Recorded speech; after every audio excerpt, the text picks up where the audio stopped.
Mean राशि के सभी प्यारे दर्शकों का दिल से स्वागत है। इस समय आपकी राशि पर साढ़े साती का प्रभाव बना हुआ है और साथ ही राहु ने भी एक नए अंदाज में आपके 12वें भाव में दस्तक दे दी है। मगर घबराने की जरूरत बिल्कुल नहीं है, क्योंकि आपके सिर पर भगवान का आशीर्वाद बना हुआ है। अब कुछ ही पलों में मैं आपको बताने वाला हूं कि 18 साल बाद राहु के इस बदले हुए स्वभाव, प्रभाव और लक्षणों से आपके जीवन में क्या नए बदलाव आने वाले हैं। साथ ही अतिचारी बृहस्पति की कृपा से कौन से बड़े लाभ आपके कदम चूमने वाले हैं। कुछ बेहद महत्वपूर्ण बातें हैं जो आपके भविष्य की दिशा बदल सकती हैं। इसलिए मेरी सलाह है कि इस वीडियो को बिना स्किप किए पूरा देखें। यह आपके लिए बेहद फलदायी साबित हो सकता है। आखिर 18 साल बाद कुंभ में राहु और सिंह में केतु का जो संयोग बना है, वह अपने आप में एक बड़ा ज्योतिषीय संकेत है, जिसे जानना आपके लिए बेहद जरूरी है। अब जब शनि की साढ़े साती आपके सिर से हटकर हृदय के क्षेत्र में आ चुकी है, तो यह वक्त है दिल को संभालने का, न कि जल्दबाजी में फैसले लेने का। चलिए सबसे पहले एक बात गहराई से समझते हैं। आपके कुंडली का 12वां भाव आखिर करता क्या है? बस कुछ मिनट दें, क्योंकि 12वां घर असल में हानि का, खर्च का और अनावश्यक भागदौड़ का कारक है। जब कोई अपने पैरों से घर की सीमाएं पार करता है, यात्राओं पर निकलता है, तो साथ में खर्च, थकान और कई बार फालतू की दौड़ भाग भी बढ़ती है। कभी कभी तो हालात ऐसे बनते हैं कि एक ही सड़क पर बार बार चक्कर लगाने पड़ते हैं और फिर वही पुरानी कहावत चरितार्थ होती है, लौट के बुद्धू घर को आए।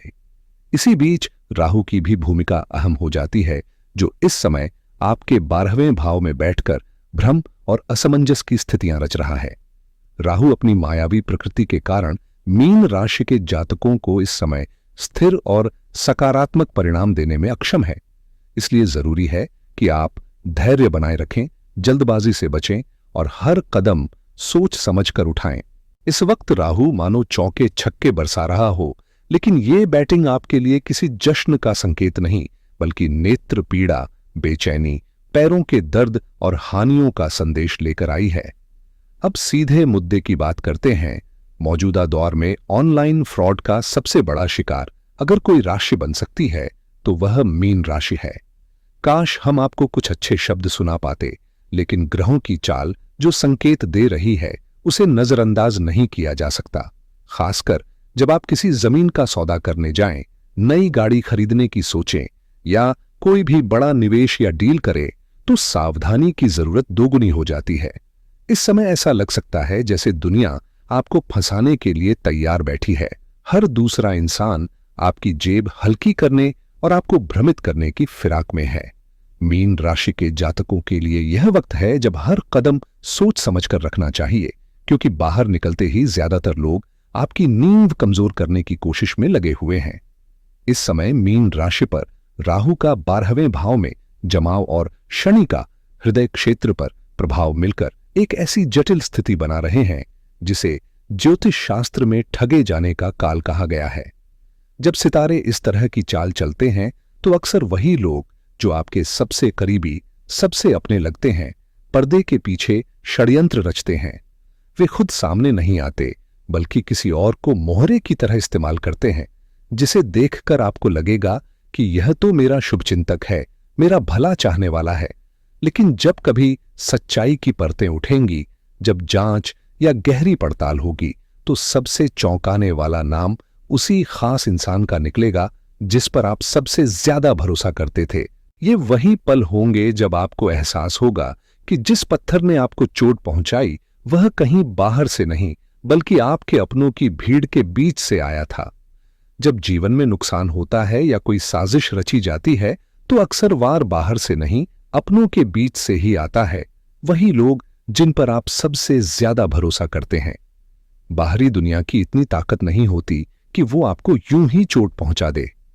इसलिए बेहद जरूरी है कि अपने पैसों, अपनी संपत्ति या आर्थिक लेन देन से जुड़ी कोई भी बात किसी के सामने खुलकर न करें। कई बार लोग अपनी हैसियत या धन का प्रदर्शन करते हैं, सोचते हैं कि प्रशंसा मिलेगी, लेकिन अनजाने में वे अपने लिए विष योग को न्योता दे बैठते हैं। इस विष योग पर भी विस्तार से चर्चा करेंगे, पर अभी के लिए इतना समझ लीजिए कि राहु से जुड़ी जो जटिलताएं हैं वो गंभीर हैं और उन्हें नजरअंदाज करना समझदारी नहीं होगी। आप सब बुद्धिमान हैं, इसलिए संकेतों को जरूर पकड़ेंगे। और बात यहीं खत्म नहीं होती। ठीक 180 डिग्री पर राहु के सामने मंगल और केतु भी सक्रिय हैं, जिनकी सीधी दृष्टि 12वें भाव पर पड़ रही है और उनकी उग्रता इस पूरे समीकरण को और भी ज्यादा संवेदनशील बना रही है। मतलब साफ है, राहु के साथ मंगल और केतु भी एकजुट होकर जैसे राहु का हौसला बढ़ा रहे हैं कि जाओ मीन राशि का नुकसान करो, हम तुम्हारे साथ हैं। कुछ समझदार लोग कह सकते हैं कि चलो नुकसान सिर्फ पैसों तक सिमटा, जान तो बची रही, पर कहानी यहीं खत्म नहीं होती। मीन राशि वालों के लिए एक और गंभीर संकेत आ रहा है। 6 जून से लेकर 28 जुलाई तक शराष्टक योग और काल सर्प दोष का गहरा प्रभाव रहेगा, जो नुकसानदायक रहेगा। लाभ का तो सवाल ही नहीं उठता। अब सवाल ये उठता है कि मीन राशि को इस दौर में किन किन मुश्किलों का सामना करना पड़ सकता है। सबसे पहले तो भूलने की आदत बढ़ेगी, छोटी छोटी बातें भी ध्यान से फिसलने लगेंगी। वैवाहिक जीवन में भी तनाव के बादल मंडराते नजर आएंगे, क्योंकि विष योग का असर मन पर ऐसा पड़ेगा जैसे एक क्विंटल दूध में नींबू निचोड़ दिया हो। सब कुछ अच्छा होते हुए भी भीतर से मन अशांत रहेगा, उलझा रहेगा। चाहे कितनी भी स्वादिष्ट चीजें सामने परोसी जाएं, दिल को सुकून नहीं मिलेगा। बस एक खिंचाव, एक असंतोष भीतर बना रहेगा। इस समय अगर कोई बाहरी व्यक्ति आपको खुश करने की कोशिश भी करे तो भी दिल से सुकून मिलना मुश्किल है। ऐसा है इस ग्रह योग का असर। मंगल और शनि का जो षणाष्टक योग बन रहा है, वह सीधे तौर पर पैरों से जुड़ी तकलीफें बढ़ा सकता है, और जब काल सर्प दोष भी इस समीकरण में जुड़ जाए तो मुश्किलें और गहरी हो जाती हैं। ज्योतिष में मीन राशि 12वें स्थान का प्रतिनिधित्व करती है, जो काल पुरुष की कुंडली में पैरों से संबंधित है। इसलिए इस दौरान पैरों में जलन, एक्जिमा, संक्रमण या गंभीर घाव जैसी समस्याएं उभर सकती हैं। अगर पैरों में कोई भी चोट या समस्या दिखे तो उसे हल्के में बिल्कुल न लें, क्योंकि यह छोटी सी परेशानी लंबे इलाज का कारण बन सकती है। अब इन सबके बीच एक और जरूरी बात, 5 जून तक मंगल भले ही नीच का होकर बैठा हो, लेकिन घबराने की जरूरत नहीं है, क्योंकि यही मंगल आपके भाग्य स्थान का स्वामी है और इसकी स्थिति को नकारात्मक मानना खुद के लिए हानिकारक हो सकता है। इसलिए संयम रखें, सजग रहें और ग्रहों के इस खेल को समझदारी से पार करें।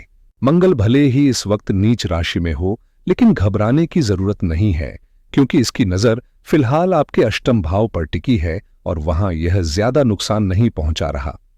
हां, इसका साइड इफेक्ट जरूर देखने को मिल सकता है। मीन राशि के जातकों को अचानक चक्कर आना, मन में अशांति पैदा होना, तनाव, गुस्सा और बिना किसी बड़े कारण के बहस या झगड़े की स्थिति बनना आम हो सकता है। किसी छोटी सी बात पर भी माहौल गर्मा सकता है। लेकिन अब असली निचोड़ पर आते हैं। इन तमाम चुनौतियों के बीच बृहस्पति का केंद्र में मजबूत होना एक वरदान की तरह काम कर रहा है।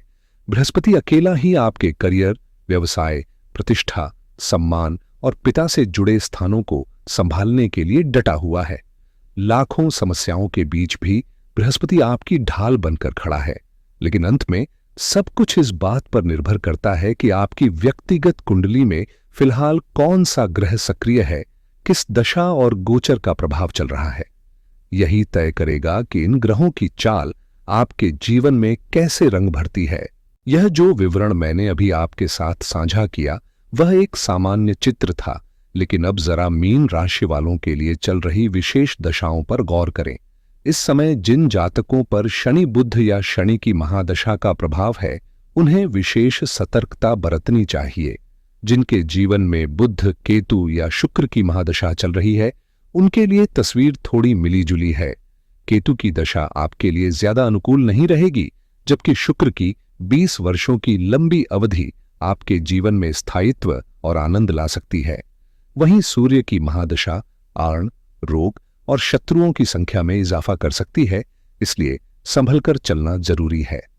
चंद्रमा की महादशा राजकीय सुख और प्रतिष्ठा प्रदान करती है, पर मंगल की दशा के दौरान भूमि, भवन और वाहन से जुड़े लाभ के साथ साथ किसी छोटी सी सर्जरी की संभावना भी बनी रहती है।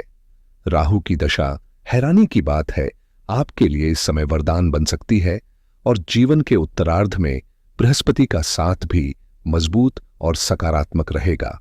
फिलहाल के लिए इस वीडियो में बस इतना ही।